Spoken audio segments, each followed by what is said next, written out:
paraît s'accorder, tout pour que cessent les rumeurs. Au fond, Donna, son épouse, est bien la seule à lui rester fidèle en occupant le devant de la scène, comme si elle n'avait rien vu ni entendu, tandis qu'il rechute dans une dépression sévère qui le tient prostré, pleurnichant d'apitoiement sur lui-même. Donna n'est peut-être pas très brillante, elle a souvent souffert des folles brusqueries de Guillaume, mais elle est foncièrement loyale, plus avertie qu'il n'y paraît. Et elle le considère toujours comme le héros blessé qui est venu la sortir d'un morne destin de laideron princier pour en faire une presque belle impériale en paix avec elle-même. L'Allemagne, en revanche, s'est brusquement réveillée du sommeil hypnotique où il l'avait plongé depuis 20 ans. Et comme il tente prudemment de refaire surface, il découvre l'impopularité goguenarde qui achève de le désorienter. Il se raccroche d'autant plus à son épouse et à sa fille, qui le maternent comme l'enfant malade qu'il n'a jamais cessé d'être. Au fait, il ne guérira jamais tout à fait de sa blessure d'orgueil, qui le rendra encore plus instable, plus peureux et finalement plus nuisible.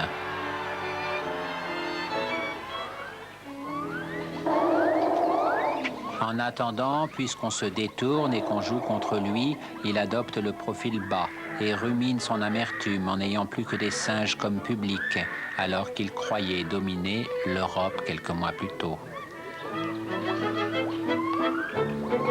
Et quand on présente à sa royale impatience un dompteur célèbre pour ses tours avec des fauves redoutables, il se demande, mais comment fait-il avec ces tigres celui-là, quand je me fais dévorer par cette hyène de Bülow et cet ours de Bettman? Pendant ce temps, Édouard retourne en Irlande où l'agitation n'a pas désarmé. Tout sourire, il y sonde le gouffre où glisse son ancien monde, poussé par ces nouvelles forces du nationalisme, de la démocratie et du socialisme. Où s'arrêtera la chute?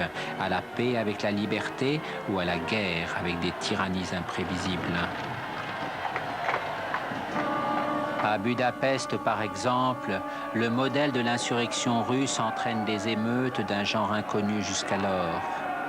Le prolétariat, qui n'existait pas 30 ans plus tôt, se soulève et détruit les tramways de l'industrialisation moderne, alors que la gentry dominante galope toujours à cheval dans ses vastes domaines. Arrestations, répression, mais où sont les anarchistes qui s'en prenaient au roi quand les gens de la rue brisent leurs instruments de travail? À Vienne, les socialistes sont entrés en nombre au Parlement et ils n'ont plus peur de montrer leur force lors de l'enterrement de l'un des leurs. La capitale impériale des valses de Strauss ignorait-elle donc les vastes et sombres banlieues où l'on entonne les chants de la lutte des classes? À Berlin, les ouvriers en grève pillent les magasins des riches, coupent les jarrets des chevaux de la police, réclament le suffrage qui leur permettra de saisir le Reichstag. Édouard a vaguement entendu parler de Karl Marx. N'est-ce pas ce juif allemand qui a vécu chez nous en disant qu'un spectre hante l'Europe, celui de la Révolution? Mais c'est de Lisbonne, où il se rend souvent avec son yacht, qu'Édouard reçoit le signe avant-coureur le plus clair du changement général. La monarchie portugaise se débat dans le crépuscule d'une grande histoire. Le roi Carlos et la reine Amélie ont hérité d'une couronne discréditée et d'une opposition républicaine grandissante, qui veut faire table rase de la décadence lusitanienne. Le mouvement s'accélère avec le double assassinat du roi et du prince héritier, mais la reine Amélie a détourné de son bouquet de fleurs le coup de feu dirigé contre son deuxième fils. Au fait, en dehors des Anglais amateurs de Porto et des Allemands qui convoitaient ces colonies, personne ne s'intéressait plus depuis longtemps au Portugal. On envoie des condoléances qui sentent la naphtaline aux rescapés de l'attentat, le nouveau roi Manoël, âgé de 19 ans, et on l'oublie à son terminus d'Europe, perdu dans les brumes d'un avenir inquiétant. Manoel possède les qualités des Portugais, dont la sanglante exception des assassins a confirmé la règle. Il est doux, sentimental et mélancolique. Il est vrai qu'on le serait à moins. Les républicains hésitent à en finir.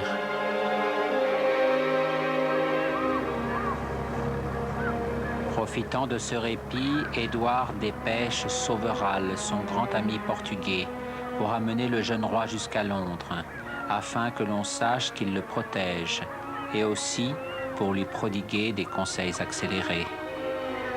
Manoel l'émeut par sa gentillesse, comme un enfant que l'on enverrait à la guerre. Et de fait, quelques mois plus tard, Manoel est à nouveau cerné par l'émeute dans son palais où flottent les fantômes des disparus. Un député républicain, psychiatre de renom, a été assassiné par un de ses patients. C'est assez pour mettre le feu aux poudres. Manoel note avec détachement dans son journal que le seul droit qui lui reste est de se faire tuer.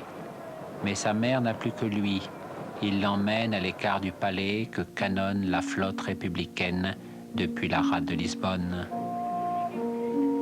Il n'a pas l'âme d'un massacreur, laisse naître cette république au travail si douloureux dans l'enthousiasme de ses nouveaux pères.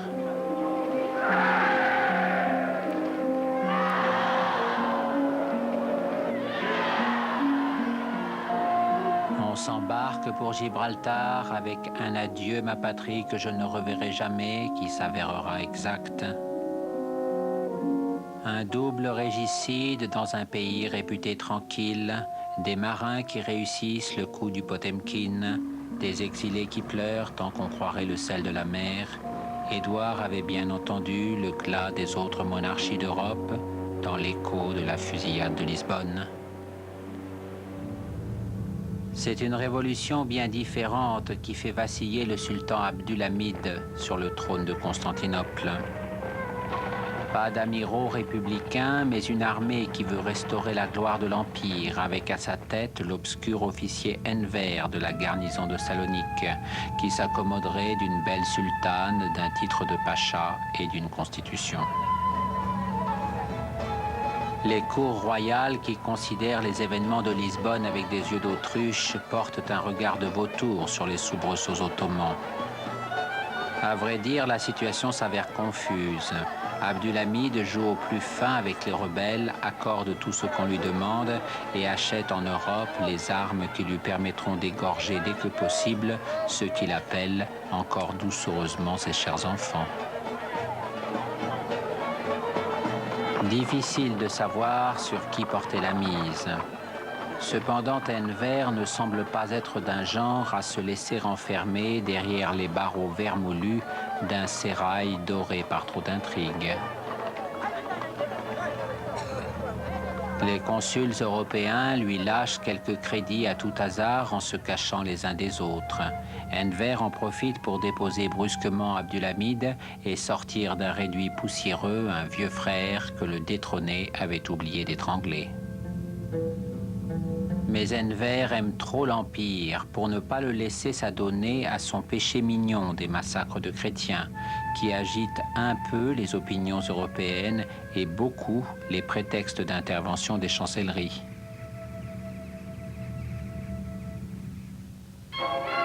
En Autriche-Hongrie, l'arôme du coup de tabac turc parfume les fleurs du jubilé de François-Joseph. 50 ans de règne, que l'on fête dans une euphorie d'éternité, où des guirlandes de petites filles viennent rendre hommage à l'auguste vieillard de Schönbrunn. Les malheurs de sa vie se confondent avec les défaites de l'Empire, sa valeureuse longévité avec le bricolage obstiné qui fait tenir ensemble des peuples différents. Il est le jalon entre le passé oublié et un avenir obscur. Certains aspirent dans l'Empire à devenir les pères de nations séparées. En attendant, on se satisfait du grand-père de la famille. Avec l'été, il rejoint sa belle villa de Badiche, le doux Sissi parti 10 ans plus tôt pour aller rencontrer la mort à Genève. Les pieux pèlerinages sur son passage ont l'insouciance de l'habitude et la mélancolie des promesses du chagrin. Il est l'objet d'un culte candide, où l'on espère que les petits-enfants sauront s'inspirer de sa sagesse, à moins qu'ils ne soient encore là quand ils auront atteint son âge. Voyez ses héritiers, ses neveux François, Ferdinand et Charles, c'est le plus jeune qui est le moins pressé.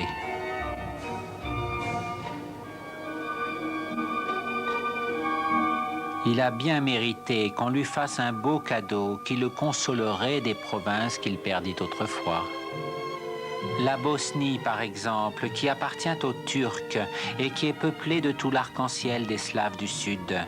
Les Autrichiens l'occupent depuis 30 ans et les ministres des Affaires étrangères, russes et autrichiens, Izvolsky et Ehrenthal, parlent fort courtoisement de cette bizarre anomalie juridique. Pourquoi ne pas la confier complètement aux Autrichiens qui feront le bonheur de ces peuples? En contrepartie, c'est promis, l'Autriche favorisera la Russie dans ses visées vers Constantinople. Marché de dupes, l'Autriche annexe brusquement la Bosnie et laisse la Russie fort déconfite se débrouiller toute seule. L'empereur François-Joseph a son cadeau, inutile de préciser que l'on n'a guère consulté les indigènes.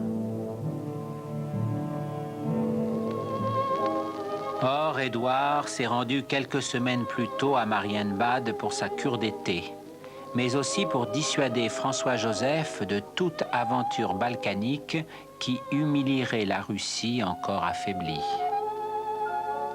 Cigares, casinos, jolies femmes, mais la magie de la riante station de Bohême n'agit plus comme avant sur Édouard, qui se demande s'il n'est pas en train de vieillir ou de se faire gentiment rouler par tous ces aimables Autrichiens, qui jurent leur grand Dieu que la Bosnie n'intéresse vraiment personne.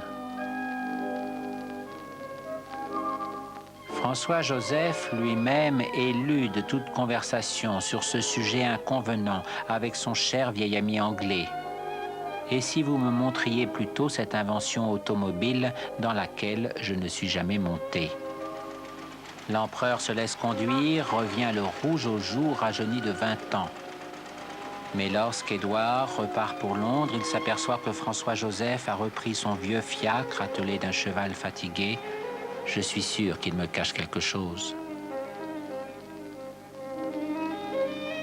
Il apprend la vérité en arrivant en Angleterre, où l'attend Alexandra, qui doucement lui fait un peu honte d'être partie en Autriche-Hongrie et de n'avoir rien pu empêcher.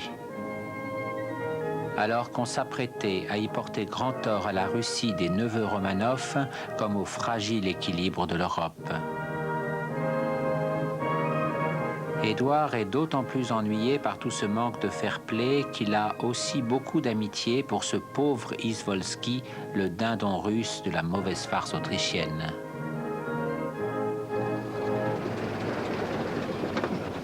Alexandra, qui prétend ne rien entendre à la politique, joue d'un doigt fort habile sur la mauvaise conscience de son époux. Ne vient-elle pas d'inviter sa sœur, Maria Féodorovna, la mère du tsar, à passer quelques semaines auprès d'elle? Elles ont tant de choses à se dire après cette période si difficile. Malgré le triste souvenir des chalutiers anglais coulés par la flotte russe, Édouard ne peut qu'être ému par les retrouvailles des deux sœurs qui s'aiment si tendrement depuis toujours. Perpétuelle jeune fille, ranimant à ses yeux cette nostalgie des vertus danoises qui manque tellement au monde cynique d'aujourd'hui.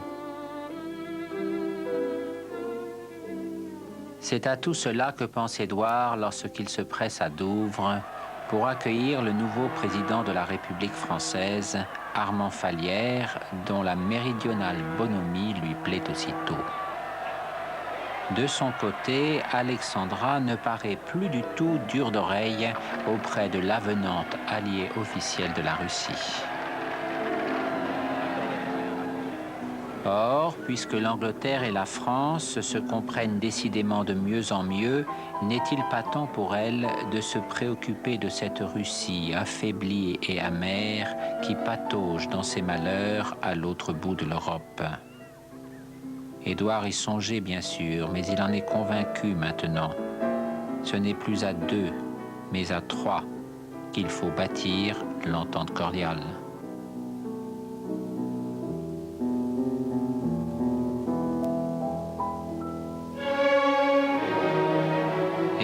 parvenir, Édouard est bien décidé à pardonner leurs erreurs à ses neveux Romanov, dont Alexandra lui a confié la tragédie intime, et à leur porter personnellement secours, afin que l'inquiétude qui les oppresse. Les ambitions effrénées de son neveu le Kaiser Guillaume, empereur de la puissante Allemagne. Mais l'équilibre demeure singulièrement instable. À l'autre extrémité de l'Europe, en Russie, la dynastie Romanov, proche cousine de la famille royale britannique et surprenante alliée de la République française, vacille sous le choc d'une révolution maîtrisée à grand-peine. De surcroît, l'héritier tant attendu de la couronne des tsars, le petit Alexis, se révèle hémophile, entraînant sa mère la tsarine à de dangereux égarements mystique. Le drame russe étend son onde de choc sur toute l'Europe. Des grèves révolutionnaires éclatent en Autriche, Hongrie et en Allemagne. La République est proclamée au Portugal. La famille des rois ne comprend pas que l'on est entré dans le temps des peuples. François-Joseph, l'empereur d'Autriche, roi de Hongrie, n'a-t-il pas profité du désordre pour se saisir de la Bosnie, comme au bon vieux temps des rapines entre souverains, allumant la mèche lente des conflits futurs dans la poudrière des Balkans?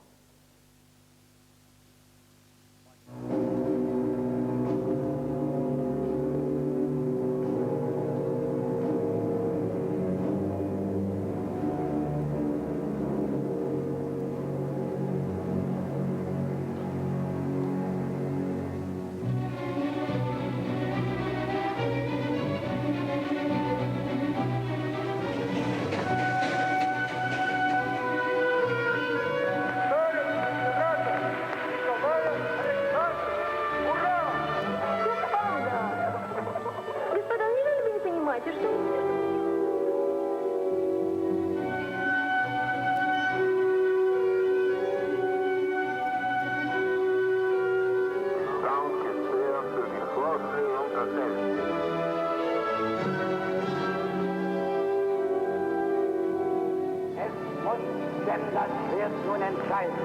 Jetzt im Frieden über Feld und Wehrheit.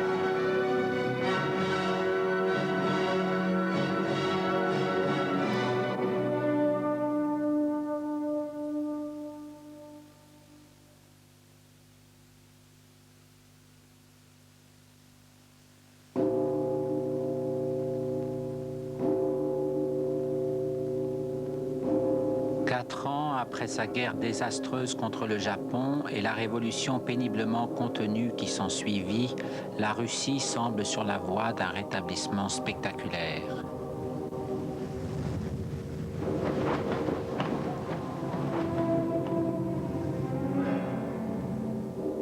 Le tsar Nicolas II, sa mère, la tsarine Maria Féodorovna, son épouse, la tsarine Alexandra, inaugure solennellement au cœur de Saint-Pétersbourg la statue d'Alexandre III, le père de Nicolas disparu 15 ans plus tôt. Cette cérémonie exprime autant la puissance retrouvée de l'autocratie orthodoxe que le dynamisme conquérant de l'immense empire. Et si Nicolas paraît écrasé par le monument comme il l'était par son père, on mesure désormais son obstination à défendre l'héritage de la Sainte Russie des Romanov qu'il a reçu de lui. Cependant, Nicolas aurait été bien incapable de mener à bien la remise en marche générale qu'il appelait de ses vœux, s'il n'avait trouvé en la personne de Piotr Stolypine, son premier ministre, un homme d'État exceptionnel, le véritable auteur du redressement. Stolypine, issu de cette moyenne noblesse qui a généralement servi les tsars avec fidélité, est viscéralement attaché au respect de la loi et de l'ordre. Ses ennemis ne retiennent que cet aspect de son caractère, en soulignant la docilité et le zèle qu'il déploie à servir les desseins de son maître le tsar.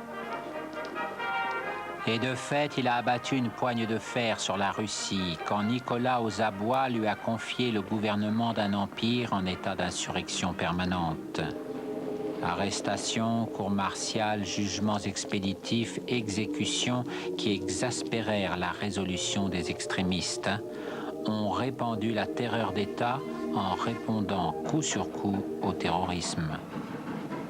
Ainsi, le soviet de Saint-Pétersbourg a été décapité et son principal militant, Léon Trotsky, envoyé en Sibérie.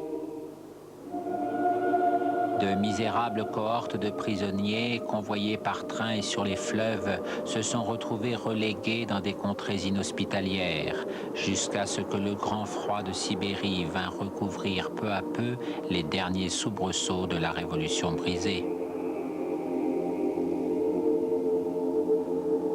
Au fait, cette répression impitoyable se décompta en plusieurs centaines de morts de part et d'autre.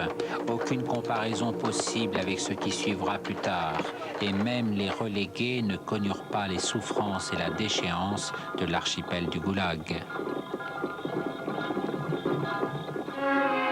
Rude période, quoi qu'il en soit, où Stolypine subit le choc en retour de ses mesures, quand un groupe de révolutionnaires ceinturés de bombes font exploser sa maison, tuant 34 personnes, blessant 2 de ses enfants et le laissant indemne. Cependant, une fois le calme revenu dans ces campagnes et ces petites villes, qui sont à ses yeux la conscience même de la Grande Russie, Stolypine découvre son autre visage. Celui d'un réformateur incorruptible qui va transformer la vie du peuple russe en profondeur. Orthodoxe, tsariste, paysan comme il le fut toujours, mais arraché à la misère et à l'ignorance, et dans ce but, maître de sa terre. Les moujiks ont le tsar pour les aimer de loin sans les comprendre. Tolstoï et l'intelligentsia pour se pencher sur leur sort. Mais avec Stolypine, ils ont enfin le pouvoir pour allier. Stolypine accomplit le bouleversement agraire dont on parlait depuis l'abolition du servage. Mais il faut trouver de nouvelles terres pour que chaque moujik ait la sienne, au lieu de s'abandonner à la vodka. On lance la colonisation des terres vierges, le long des voies du transsibérien, dont l'infatigable Premier ministre étend considérablement le réseau que lui avait laissé Vité. Une vague d'optimisme s'empare de la Russie. Des foules énormes se déplacent vers les promesses du travail et d'une prospérité mieux partagée. L'intelligentsia elle-même, adversaire résolu du régime, est entraînée par ce mouvement inattendu. Mais que se passe-t-il soudain dans ce pays où l'on peut danser enfin, sans plus avoir les yeux embués de la nostalgie de tout ce qu'ont détruit les grands malheurs russes?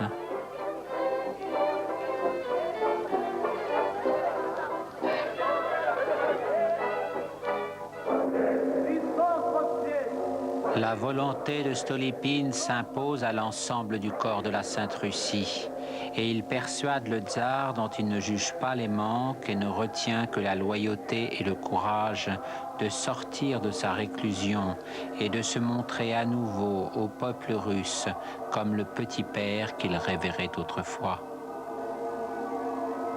Ainsi, Nicolas mène les cérémonies de l'anniversaire de la bataille de la Poltava, où la Russie triompha des Suédois au milieu d'une ferveur retrouvée. Impression d'autant plus surprenante pour Nicolas que Stolypine interdit en même temps tout retour en arrière, en travaillant avec la Douma, cette assemblée élue qui désespérait le tsar autocrate, et en faisant respecter les libertés fondamentales, selon le principe que l'empire des Romanov, sacré pour lui, est aussi un État qui appartient à l'Occident. Oui, Stolypine veut faire du règne de Nicolas celui d'un tsar plus grand qu'ils ne le savent au fond l'un et l'autre. Cependant, Stolypine ne peut conjurer le drame secret des Romanov, la maladie incurable de l'héritier, le tsarevitch Alexis. La gaieté des enfants, au demeurant, diffuse une impression de bonheur et d'harmonie. Et s'ils se montrent si charmants et dénués d'arrogance, c'est aussi parce que leurs parents vivent un amour sans nuage. Alexandra, femme réputée hautaine et froide, se montre une éducatrice remarquable, d'une bonté de cœur qui la rend compréhensive et indulgente. Quant à Nicolas, il offre le modèle d'un père plein de jeunesse et d'entrain, aussi attentif à sa famille qu'il est courtois avec ses proches. En somme, les enfants ne peuvent souffrir d'aucune des critiques que l'on adresse à leurs parents. Certes, Alexis est tout particulièrement protégé, mais au fond, cela aussi paraît normal. Il est le seul garçon, et ses sœurs maternent le petit dernier, si vif et si gracieux. Il est aussi l'héritier. On comprend que ses parents fassent tellement attention à lui.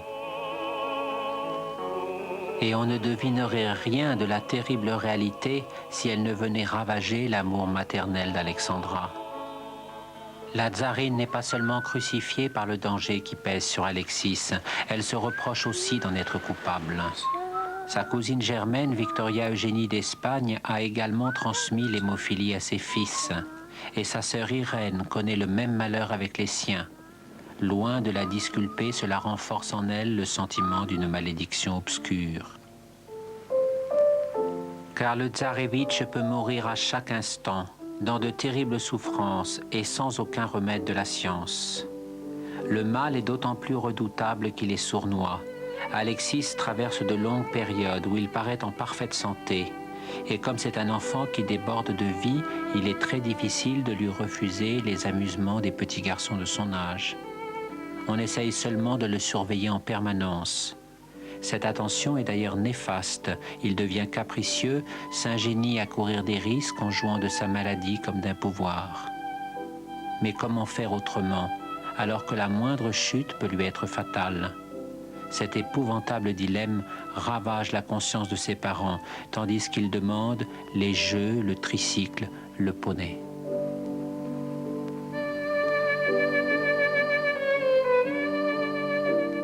Appelé à devenir un jour le tsar autocrate, il doit paraître aussi épanoui que ses sœurs. Et l'idée qu'il ne pourra peut-être jamais commander à un univers qui exige force d'âme et puissance physique enfonce la famille dans son secret. Il est d'autant mieux gardé qu'Alexis semble vraiment un enfant comme les autres. Et la Russie profonde ne sait donc rien de son état de santé, avec de surcroît le poison de rumeurs invérifiables qui se déclenchent à chaque crise. Ce secret est aussi dangereux. On ne comprend pas les absences d'Alexandra, l'isolement dans lequel elle entraîne le reste de sa famille. Mais qu'ont-ils donc, ces Romanov? Dieu ne leur a-t-il pas envoyé la bénédiction d'enfants magnifiques et d'un héritier que l'on ne demande qu'à aimer?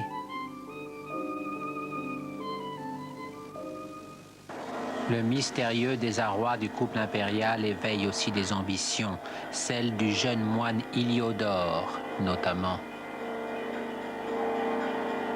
Prédicateur de talent qui invoque la protection du tsar sur la Sainte Russie et démagogue plaidant pour une sorte de communisme messianique, Héliodore attire des foules considérables dans son monastère. Il rêve de se voir reconnu à la cour. Il connaît la religiosité exaltée de la tsarine. Il en flaire l'origine. Mais comment atteindre un malheur si protégé dont il pourrait retirer tant de pouvoir? Or, Héliodore est déjà trop célèbre et il sait que le tsar se méfie de sa ruse. Il lui faut donc s'avancer prudemment, en manipulant par exemple l'un de ces starets, humbles hommes de Dieu qui vont par les chemins et sont reçus jusque dans les plus grandes familles qui les entourent de dévotion. Il en est un dont on parle beaucoup, un certain Raspoutine, c'est-à-dire le débauché, bien qu'il ne soit qu'un père de famille, moujik illettré avec un peu de bien de la province de Tobolsk. On dit qu'il est allé jusqu'en Palestine, qu'il court les femmes avec lubricité, mais édifie par ses repentirs et ses citations des Écritures.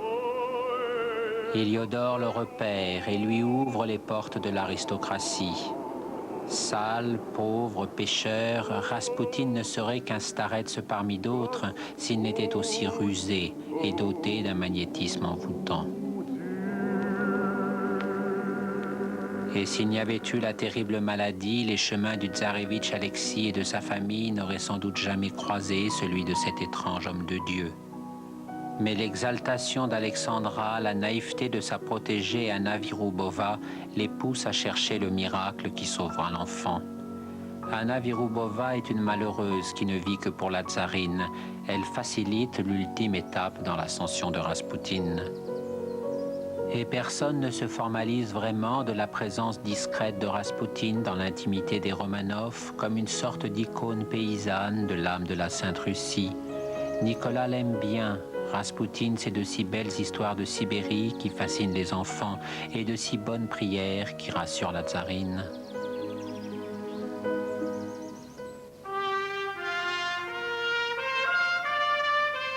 Alexis se porte bien, Stolypine travaille au relèvement de la Russie, la famille impériale en profite pour redécouvrir les charmes de Livadia, son domaine de Crimée, et pour y recevoir de nobles invités comme l'émir de Bokhara, protectorat russe d'Asie centrale, qui envoie la fumée de ses cigarettes à la figure de la tsarine, puisqu'on est en somme comme en famille. La Crimée, ses paysages, son climat délicieux, sa population de Tartares musulmans dévoués aux Romanov exercent une influence bénéfique sur la famille impériale. Et Anna Virubova, assistée de Marie, peut coller sur de grands albums les innombrables photos qu'elle prend de ce bonheur tranquille. La tsarine est infiniment plus détendue qu'à Saint-Pétersbourg. Aimable et gaie, elle s'entretient familièrement avec les mêmes officiels qu'elle glace habituellement quand elle leur fait l'honneur d'apparaître. Nicolas en profite aussi pour inviter les membres de sa famille, qu'Alexandra tient le plus souvent à l'écart durant le reste de l'année. Enfin, il y en a un qui n'a pas ce genre de problème et peut toujours arriver sans prévenir, le beau grand-duc Dimitri, neveu du tsar, dont le couple impérial se préoccupe avec tendresse depuis que son père s'est exilé à Paris pour vivre avec une divorcée. Un garçon attachant, ce Dimitri. Il est très populaire parmi les officiers, on le dit intelligent, artiste et raffiné. Avec lui, les Romanov ne risquent pas de mauvaises surprises. Mais au fait, que pourrait-on redouter puisque tout va de mieux en mieux? À cet égard, la visite à Riga confirme la qualité de la détente générale. Le grand port balte est une cité frondeuse.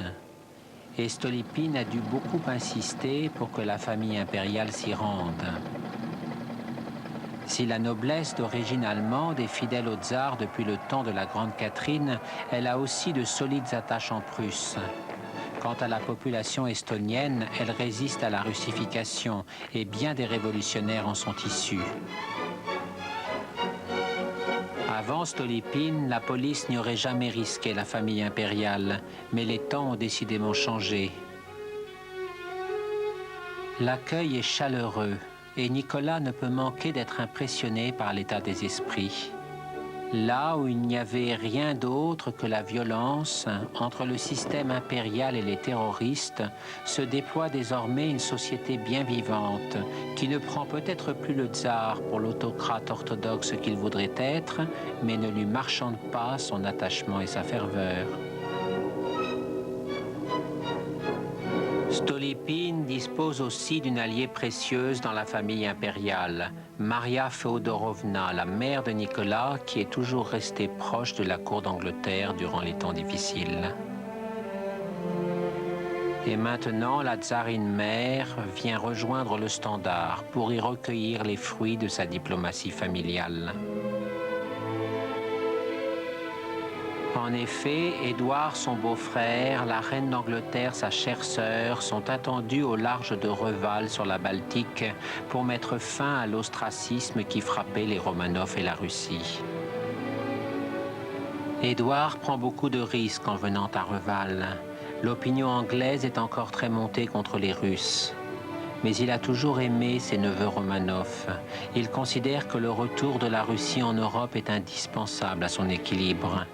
Et puis, le complot des deux sœurs a bien contribué à le décider.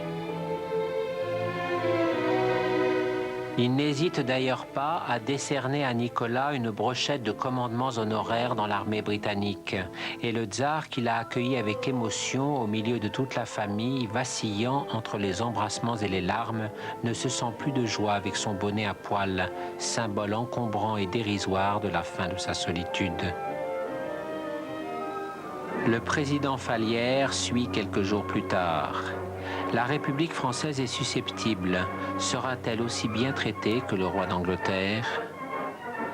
Mais Nicolas fait bien attention à ne pas décevoir son hôte. Les Romanov ont peut-être de terribles manques, mais sur le chapitre de la mémoire et de la loyauté, ils n'ont de leçons à recevoir de personne.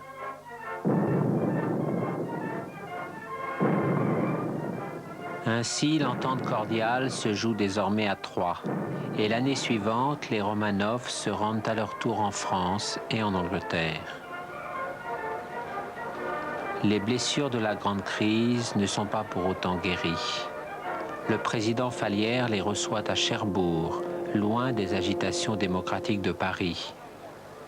Et lorsqu'il inspecte la splendide marine française, Nicolas ne peut s'empêcher de penser à ce qu'est devenue la flotte russe, coulée à Tsushima ou mutinée sur la mer Noire. Mais quand le Standard approche des côtes anglaises, la tsarine laisse éclater sa joie. C'est son pays de cœur autant que la Russie et bien plus que l'Allemagne. Les enfants sont au diapason de l'excitation générale. Anastasia surtout, qui ne rate jamais une occasion de se montrer espiègle. Officiellement, ce n'est qu'une visite privée. Mais au fond, oncle Édouard et tante Alexandra n'en sont que plus détendus avec leur neveu Romanov. Et la tsarine perd ses derniers vestiges de timidité devant l'étonnante beauté préservée de celle qui porte le même prénom qu'elle, et lui raconte comment grand-mère Victoria aima sa petite fille jusqu'à son dernier jour. Les régates de Cowes sont l'événement de la grande saison anglaise. Très vite, les Romanov s'enhardissent parmi la foule et vont rendre visite à une très vieille dame, l'impératrice Eugénie, qui leur parle du grand-père de Nicolas qu'elle a bien connu à Paris en 1867. Ainsi, la chaleur de la famille et des souvenirs ne cesse de les rejoindre. Nicolas et cousin Georges évoquent le temps où on les prenait l'un pour l'autre. Décidément, aucun autre parent ne sont aussi proches des Romanov que la famille anglaise. Et juste avant qu'ils ne repartent, la reine Alexandra vient faire une visite d'adieu surprise. N'oubliez pas de dire à votre mère, ma chère sœur Maria Féodorovna, que j'espère bien la retrouver à l'automne prochain à Copenhague, car c'est là que se trouve la source qui nous unira toujours. Chemin faisant, on retombe sur le Kaiser Guillaume, campé à bord du Hohenzollern en plein canal de Kiel, comme un soupçonneux concierge dans sa loge. Les Romanov sont nerveux. À l'exception d'Anastasia, qui espère un cadeau comme à l'aller, on se serait bien passé des salam-alek du cher cousin.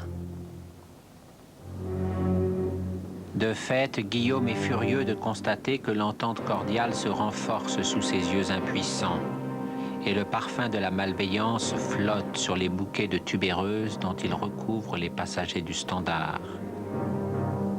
Les effusions sont imprégnées d'avertissements à peine voilés. L'Allemagne ne se laissera pas encercler sans réagir. Guillaume est d'autant plus agité que son ancienne capacité d'envoûtement semble s'être émoussée sur Nicolas. Or, si Édouard entend retenir le Kaiser comme on le ferait avec un gosse mal élevé, son intention n'est pas d'abaisser l'empire de son illustre neveu. Aux Jeux olympiques de Londres, le ton violemment anti-allemand des supporters d'un héroïque marathonien anglais, quelque peu éprouvé par la compétition que lui disputent de hardis plantigrades prussiens, lui semble un bien malsain présage d'avenir.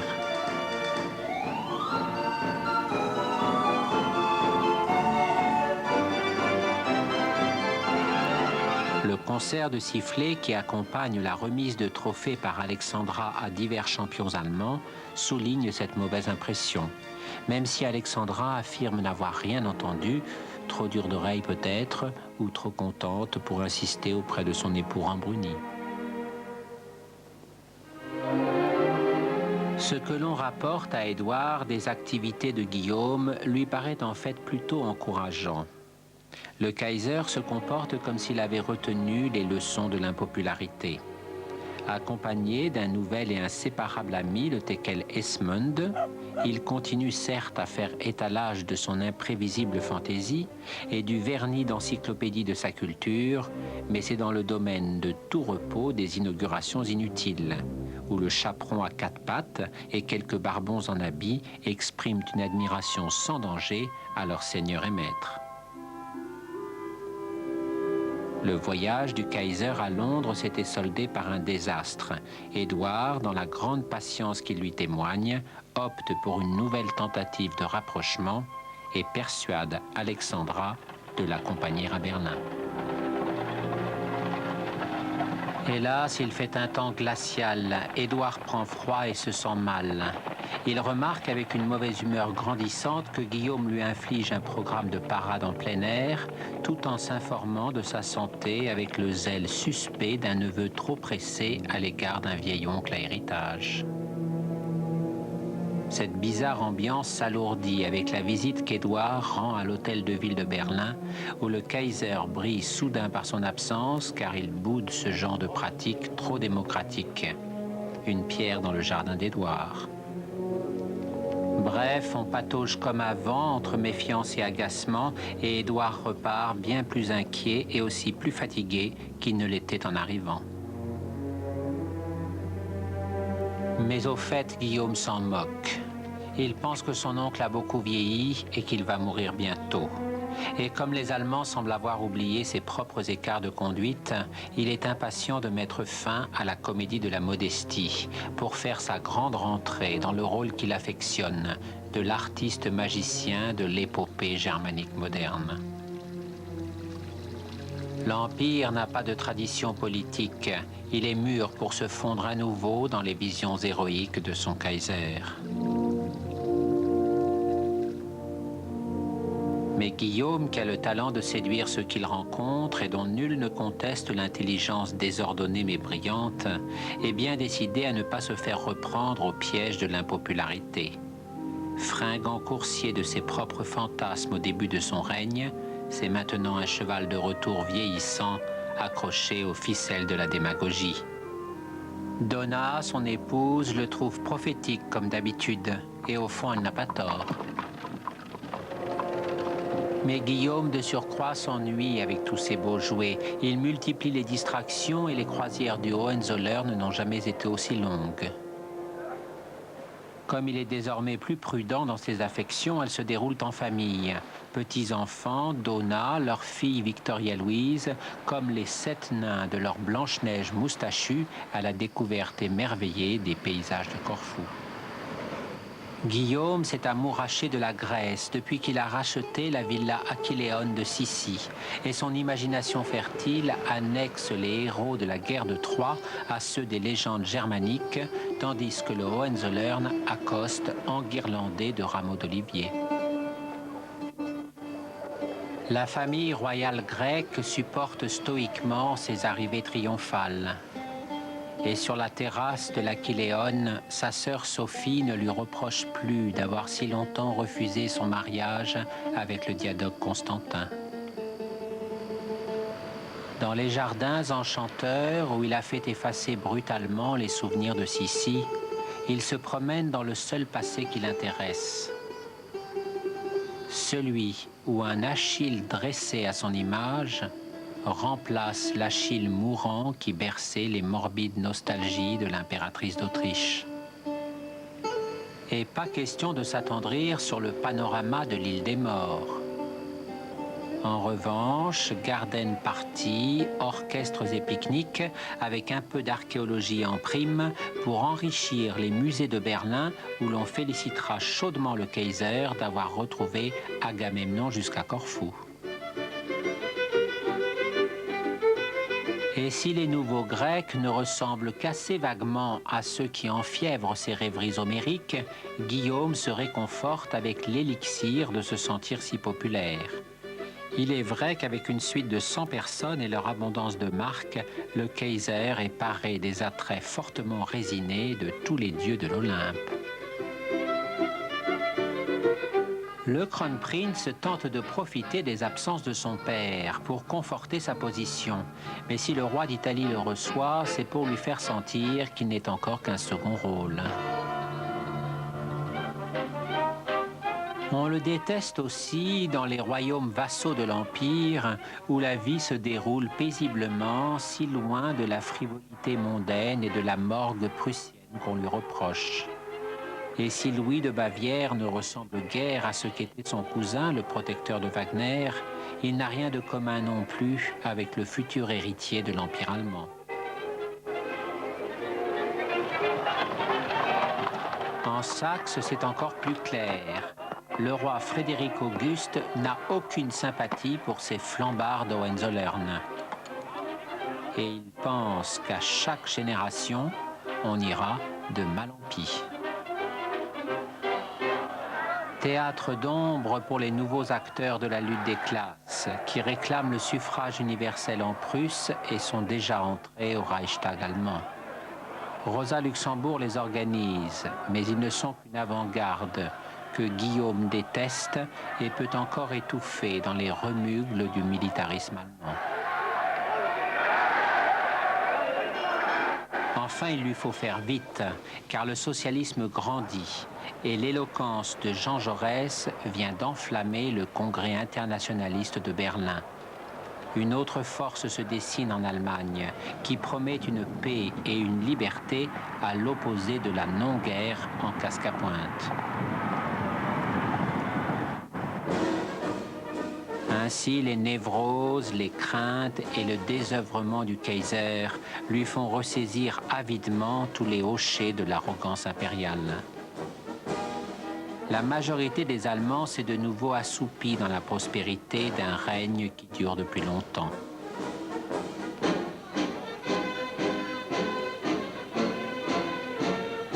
Et Guillaume a perfectionné ses dons d'hypnotiseur à tel point qu'on a repris l'habitude de se comporter comme sa famille, qui affecte de lui obéir pour vaquer ensuite tranquillement à ses petites affaires, sans qu'on se demande où la Prusse des somnambules mène au pas de loi le reste de l'Empire.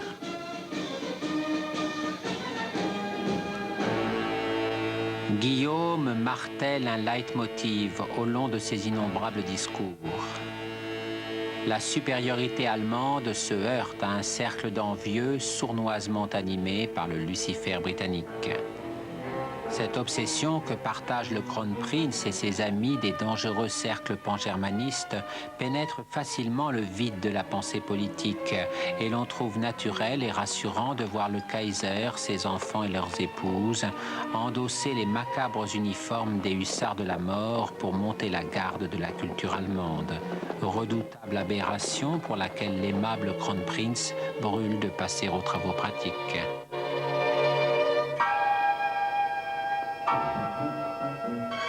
L'Alsace-Lorraine est d'ailleurs un excellent laboratoire. Le Kaiser y fête ses 50 ans et ne rate pas une occasion de proclamer qu'il s'agit de province à tout jamais allemande.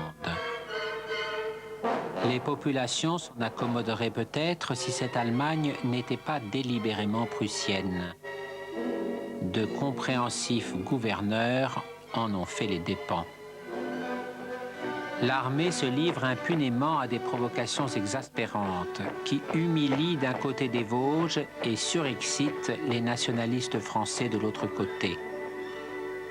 Mais puisqu'on ne le reçoit pas officiellement à Paris, Guillaume fait taper du pied à Strasbourg comme un capricieux qui veut prouver qu'il y est bien chez lui. La flotte allemande a beau croiser maintenant en force dans la mer du Nord, il étale sans cesse d'autres preuves de son aptitude à menacer l'insularité britannique. Les hydravions le passionnent, puisqu'il combine l'envahissement progressif des flots et du ciel si longtemps préservés de son oncle Édouard avec l'orgueil de la technique allemande dont ses chers amis Krupp lui vendent les mérites.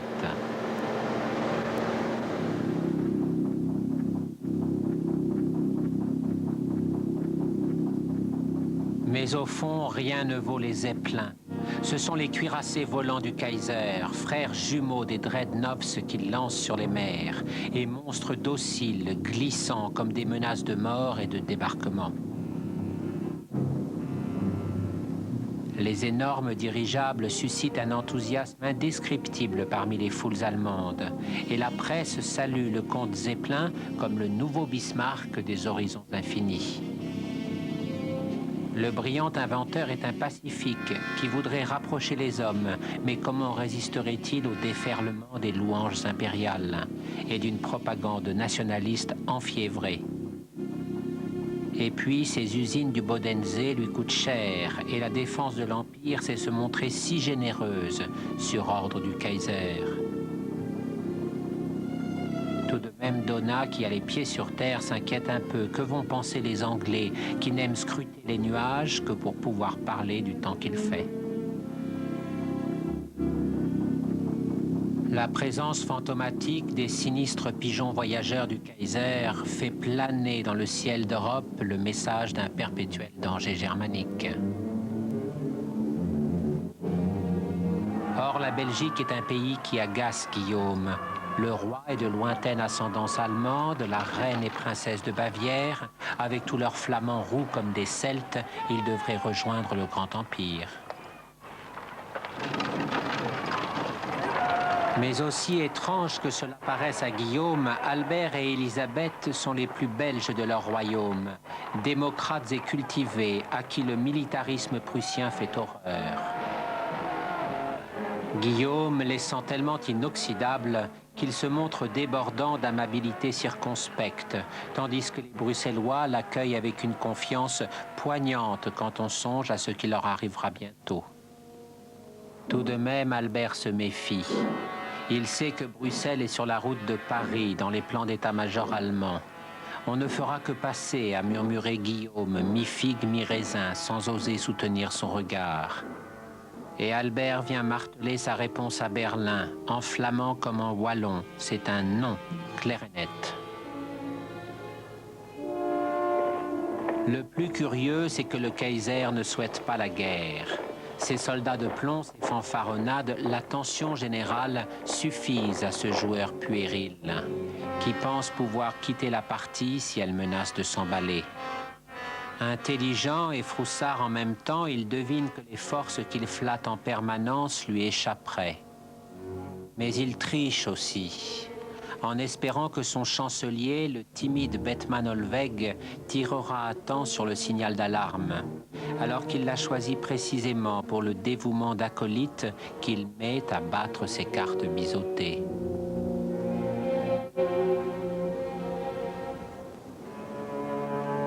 À Londres, cependant, la paix s'essouffle à travers la respiration oppressée du roi Édouard. Le seul souverain d'Europe qui put tenir le Kaiser en laisse est maintenant à l'agonie. Et la foule qui se presse devant Buckingham vient de voir passer la voiture de sa chère amie Alice Keppel, qu'Alexandra a fait appeler. Ainsi meurt Édouard, magicien charmeur des bonheurs partagés, pleuré par les deux femmes qu'il a le plus aimées, comme par le peuple anglais tout entier. Et les rois d'Europe ne peuvent que s'incliner devant le meilleur d'entre tous. Ces funérailles sont la plus belle de ces fêtes. Sous un soleil de joie, on y pleure comme au final mélancolique d'un spectacle qui fut parfait. En mesurant déjà, comme Alexandra et Maria Féodorovna, qui sanglotent en carrosse, avec tous les souvenirs d'une inlassable gaieté, à quel point les jours d'après seront forcément ternes et sombres. Édouard ne gouvernait rien, il laissait ce soin à ses ministres, mais il régnait sur tout, inspirateur de songes pour les hommes ordinaires et juge-arbitre pour les princes. Au premier rang du cortège, son neveu le Kaiser, qui le traitait à la dérobée de Satan, et tous les autres, son fils, Alphonse d'Espagne, Georges de Grèce, Albert de Belgique, l'archiduc François-Ferdinand d'Autriche, se demandent ce qu'il avait en plus de leur considérable pouvoir. L'influence, peut-être? Le nouveau roi George V possède la qualité d'avoir su se faire aimer de la très intelligente princesse Marie de Teck. D'abord choisie pour corseter son frère aîné aux penchants indécis, puis rechoisie après la mort prématurée du jeune prince pour veiller sur lui, le cadet, et sur son héritage, dont elle est la perle rare et le coffre-fort.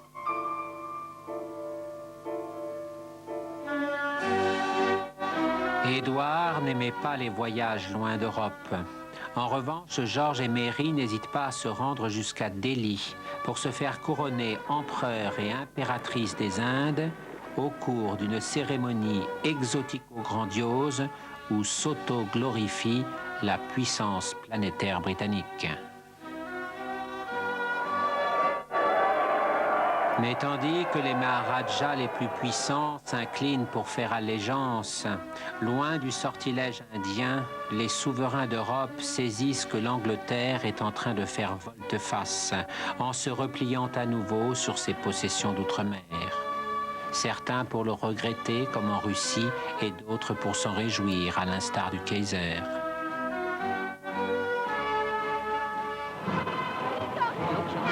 En effet, Guillaume, libéré de la statue du commandeur qu'Édouard était pour lui, peut désormais assister d'un cœur léger à l'inauguration de celle de sa chère grand-mère Victoria.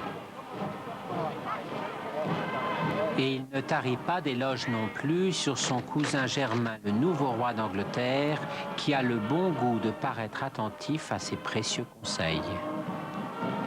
Quant à Mary, inutile de perdre son temps, elle est comme Donna, elle ne se mêle jamais des conversations sérieuses. Le Kaiser est d'autant plus certain de tenir les Anglais à sa main que ces derniers n'hésitent pas à revendiquer leurs ascendances allemandes et visitent les petites principautés germaniques avec autant de satisfaction qu'il en éprouve désormais lui-même à se rendre à Londres. Tout va de mieux en mieux également au château de Schwarzau en Autriche, où l'archiduc Charles et la princesse Zita de Bourbon-Parme s'apprêtent à célébrer leurs noces. Charles est l'héritier en second des couronnes Habsbourg, depuis que le premier, l'archiduc François-Ferdinand, a fait un mariage morganatique excluant ses propres enfants de la succession. Ce gros homme rude qui emmène sa femme de second rang à l'humiliant vrai mariage royal de son neveu est d'ailleurs peu aimé. Sauf de Charles et de Zita, justement, admis dans l'intimité du couple dont ils apprécient l'intelligence et l'union très heureuse. Charles, c'est le petit garçon blond qui tenait compagnie à François-Joseph à Cap-Martin. Et c'est maintenant un archiduc modèle de l'usine à prince Habsbourg, consolation de François-Joseph qui a eu son content de suicidés, de bannis et de mal mariés. Orphelin d'un père trônosseur, saintement élevé par une mère sans névrose, plus instruit et plus ouvert que la plupart des apprentis royaux de son âge, en ayant séjourné longtemps à Prague, ville érudite, puis dans des garnisons austères au contact de tous les peuples de l'Empire. Suffisamment à l'abri de Vienne pour ne pas en avoir subi les tentations, celles de la chair qui risquent de rendre voluptueux et celles de l'esprit qui peuvent donner l'envie de voir le monde avec un autre regard que celui que les Habsbourg se doivent de porter sur lui. C'est en Italie, à la Villa Pianor, que les yeux de Zita se sont ouverts 19 ans plus tôt sur ses 20 frères et sœurs, consolant très catholiquement son père de la perte d'un duché de Parme dévoré par l'unification de la péninsule. Enfance heureuse, enracinée de pratiques religieuses et nourrie de la sève légitimiste des branches coupées du Portugal et des Bourbons de France. On visite les pauvres, les frères interrogent leur avenir, on parle toutes les langues. Zita est très belle dans une famille où l'on n'évoque pas ce genre de choses. Et Charles très pur dans une autre où on ne l'est plus beaucoup. C'est un coup de foudre et il est même possible qu'ils se soient embrassés, sans oser bien sûr l'avouer autour d'eux. Il l'emmène en tout cas, ardente petite princesse d'Italie et lointaine héritière de France, qui pleure un peu sur son paradis perdu et aime déjà le vénérable empereur de Vienne, qui attend avec impatience d'en faire la fleur bien vivante de sa cour desséchée.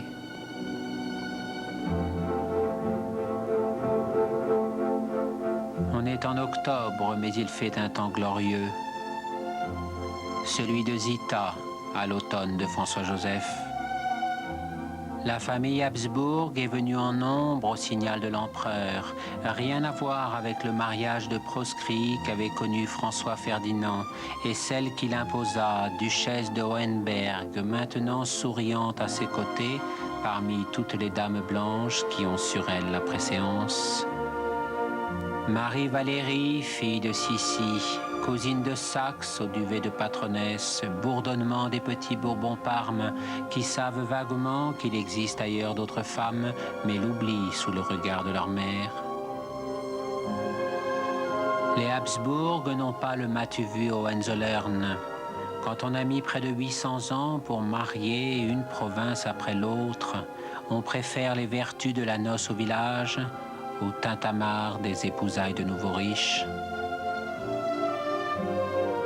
François-Joseph est gai comme on ne l'a pas vu depuis longtemps. Le mariage comble ses vœux. La tante de Zita, qui se penche sur lui, est la première femme de la cour depuis la mort de Sissi. C'est elle qui a permis le mariage de François-Ferdinand en insistant auprès de l'empereur. Maintenant, c'est sa sœur, la mère de Zita, qui se penche. Pour Charles, il n'y a rien à dire. Et puis, cette nouvelle union, c'est un sceau de plus sur un chapitre déjà bien fermé par les lois de la famille. Les enfants qu'auront Charles et Zita écartent définitivement ceux de François-Ferdinand, au cas où leur père, oubliant son serment, voudrait les rapprocher du trône. Il est même possible que tout le monde y pense.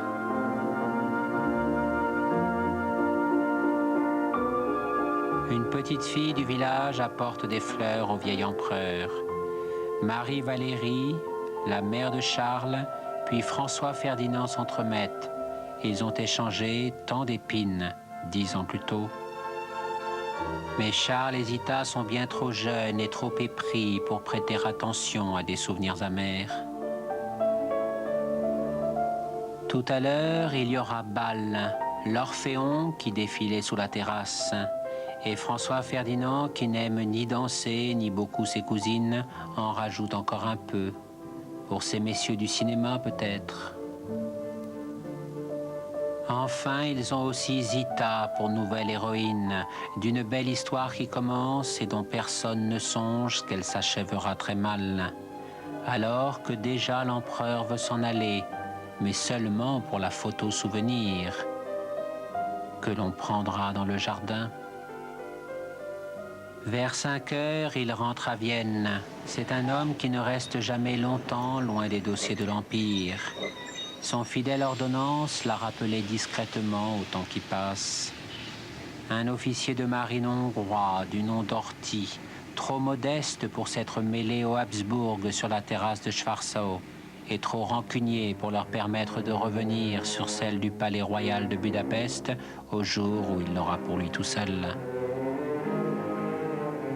Or, maintenant, le poids de la couronne de Saint-Étienne déséquilibre tout l'Empire. Les Hongrois vénèrent leur roi avec une fidélité romantique, mais ils ne cessent de lui marchander de nouveaux avantages, tout en les refusant obstinément aux peuples qu'ils dominent, les Croates, les Ukrainiens, les Roumains. François-Joseph les menace d'introduire le suffrage universel, qui les noierait sous le nombre, et on reste au statu quo, où le comte Tisa, inamovible pierre d'attache des politiques danubiennes, mesure fort bien tout l'intérêt du mariage, où l'Autriche joue la vieille épouse généreuse du fringant gigolo magyar.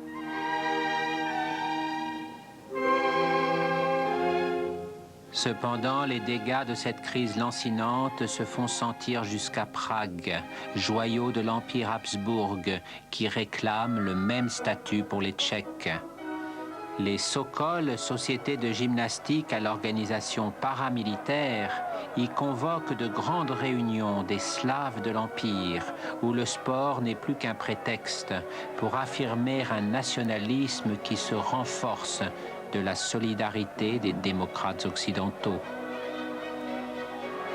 Les Tchèques dépendent de Vienne, où ils ont de puissants défenseurs. Mais François-Joseph hésite devant les conséquences de l'inévitable chantage de la jalousie de Budapest et il les adjure à la patience. Une vertu que le professeur Masaryk, brillant juriste tchèque, pratique dans ses travaux sur le divorce politique. Et pourtant l'Empire tient. Par un inextricable lacis de liens personnels, de souvenirs partagés et de commodités habituelles, tels que les trains, la poste, la sensation d'être partout chez soi. Bien rares ceux qui prédisent qu'il puisse disparaître, car il prospère dans la paix en laissant s'étendre le champ des libertés. Le suffrage universel en Autriche normalise les nationalismes autant qu'il les éveille. Et la longévité du vieil empereur, qui règne si paternellement sur des temps démocratiques, donne l'exemple de l'aspiration tranquille à vouloir vivre ensemble.